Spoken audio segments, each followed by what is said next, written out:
یہ کہانی ہے ایک غریب مگر محنتی نوجوان بشیر کی، جس کے لیے اس سال کی عید صرف خوشی نہیں، ایک امتحان تھی۔ گاؤں کے سب لوگ اپنی اپنی قربانی کی تیاریوں میں لگے تھے، لیکن بشیر کے گھر میں خاموشی تھی۔ بس چند دن اور پھر شاید تو میرے پاس نہ رہے، گائے بشیر کے ہاتھ کو چاٹتی ہے۔ یہ کوئی عام گائے نہیں تھی، یہ بشیر کے باپ کی آخری نشانی تھی۔ بیٹا، دوائی ختم ہو گئی ہے۔ بشیر خاموش ہو جاتا ہے۔ بشیر جانتا تھا گھر چلانے کے لیے اب اس کے پاس صرف ایک ہی چیز بچی تھی، وہ گائے۔ بشیر گائے کو لے کر منڈی پہنچتا ہے۔ لوگ گائے کو حیرت سے دیکھتے ہیں۔ ایک آدمی، واہ بھائی، کیا زبردست گائے ہے۔ دوسرا آدمی، اس کی قیمت تو بہت ہوگی۔ لیکن بشیر کے دل میں عجیب جنگ چل رہی تھی، ایک طرف ماں کی دوائی اور دوسری طرف اپنے باپ کی آخری یاد۔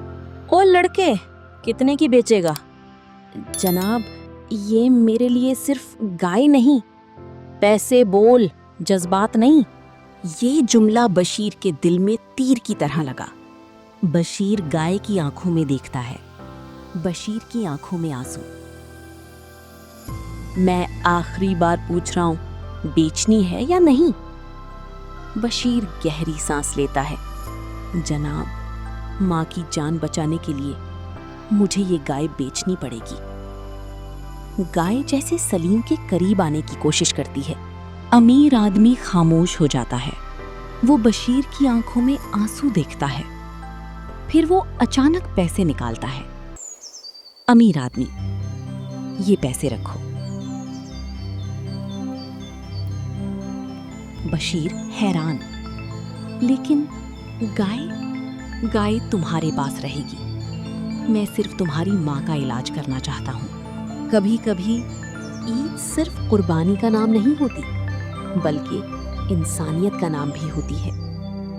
اور اس دن بشیر نے جان لیا کہ دنیا میں ابھی بھی اچھے لوگ موجود ہیں۔ اصل خوشی دوسروں کے درد کو سمجھنے میں ہے۔ عید مبارک۔ سبسکرائب کریں اور سنیں ایسی ہی مزید دلچسپ کہانیاں جو آپ کو ہنسائیں، سکھائیں اور سوچنے پر مجبور کریں۔ گھنٹی کے بٹن کو بھی دبائیں تاکہ نئی کہانی آتے ہی آپ کو فوراً پتہ چلے۔